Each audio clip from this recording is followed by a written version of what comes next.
بيريتو إسحاق، التمرير الأمام، رودري تقدم، رودري مر، رودري ينطلق يرسل الكرة، رودري يبدأ رحلة البحث عن اللقب العاشر للعربوية الإسباني. يبدأ هذه الرحلة، رودري العرباوي يتقدم للنادي العربي بهدف المباراة الأول عند الدقيقة 26. مجهود كبير من جانب رودري الذي ينجح في النهاية أن يسجل الهدف الأول. شوف رودري، شوف التحرك، شوف المرور، وشوف المراوغة، وشوف الرغبة، وشوف الإصرار. لعب خذوهات مع مدافع الشحانية وسجل الهدف الأول للنادي العربي في هذا التوقيت بعد وصولنا إلى الدقيقة 26 من زمن شوط المباراة الأول.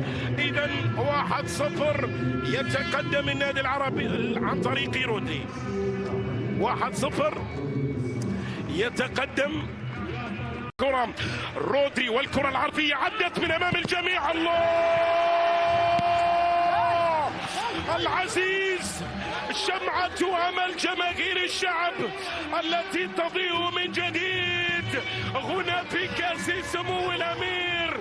الهدف الثاني يأتي قبل نهاية شوط المباراة الأول. هدفين للنادي العربي، نعم هذه المرة عن طريق قلب الدفاع الغاشمي يسجل لفرقة الأحلام الهدف الثاني في المباراة عن طريق هذه الكرة التي قام فيها إيكامبي بدور الصناعة. إيكامبي على غير العادة، في العادة هداف لكن لا مانع أن تتحول لصانعا للأهداف. العربي يتقدم في نتيجة اللقاء بهدف ثاني. هكذا مشاهدينا الكرام في هذا الشوط الأول وفي